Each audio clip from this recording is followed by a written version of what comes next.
Welcome back. A year ago, we saw the end of the latest Gaza conflict between Hamas and Israel, known as Operation Protective Edge. That conflict went on for over a month, claiming the lives of 2,000 people. And as we mark the year anniversary of the end of that conflict, tensions remain high along the Gaza Strip as residents remain on edge, wondering what comes next. For more, we're so pleased to welcome to the anchor desk the former mayor of Shiloh and the founder and president of the Shiloh Israel Children's Fund, David Rubin. David is also the author of the book, Sparks from Zion. David, is there a spark ready to set off another Gaza conflict? We're waiting for an explosion. There will definitely be another conflict in Gaza. Everyone has known that in Israel for about a year now. As time goes on, the Hamas terrorist organization is working feverishly at building new tunnels under the ground to lead into Israel, to smuggle terrorists and terrorist weapons into Israel. And not only getting weapons inside Israel itself, but what about the whole issue of rockets for Hamas? Are we seeing more shipments in that? In other words, it seems to be a problem every time the tensions abate or there's a pause. The rocket attacks have started already. We have intermittent rocket attacks now. They will allow those rocket attacks, and they do it until they see that if they speed up the pace, it's going to cause another conflict, another war.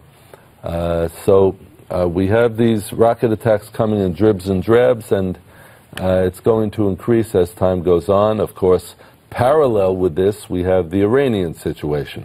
And we want to get to the Iranian situation in just a second, but obviously Israel remains vigilant.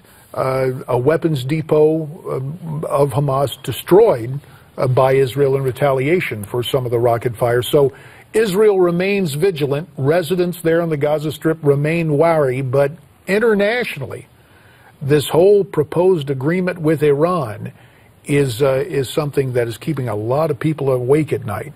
Well, it has ramifications for the situation in Gaza. It has ramifications for the situation in Judea and Samaria, the so-called West Bank. It has ramifications around the world, frankly, J.D. I am just shocked when I see what is happening in Congress, how the Democrats are dropping like flies. They're getting on board with Obama with this Iran deal. Now, let me say this very clearly, and I really cannot be clear enough on this.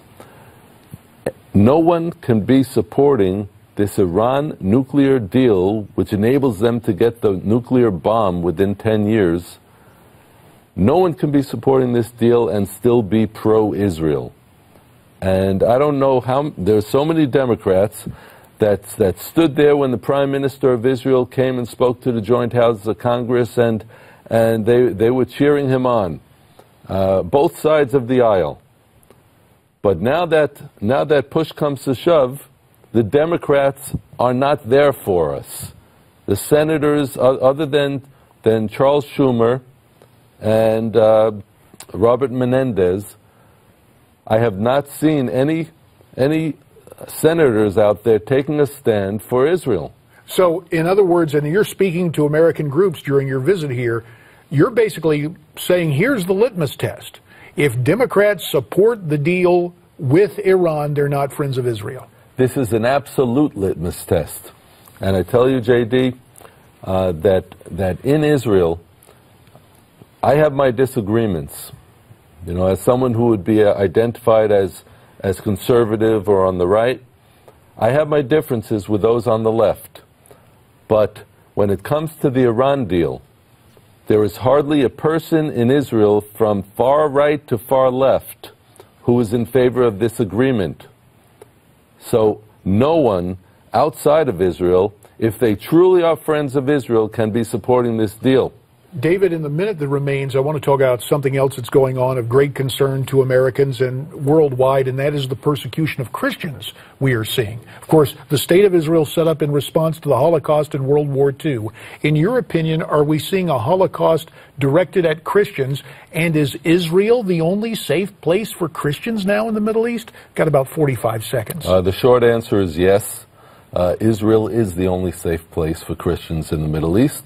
Or for any people who want religious freedom. We're a country that is based on that, much like the United States, and perhaps because we're both based on biblical foundations. Well, David, we very much appreciate your time, and it's good to have you here at the Anchor Desk. We hope you have a very productive tour here during your time speaking to American audiences. We thank you for your time today here on Newsmax Prime. David Rubin, the author of the book Sparks from Zion.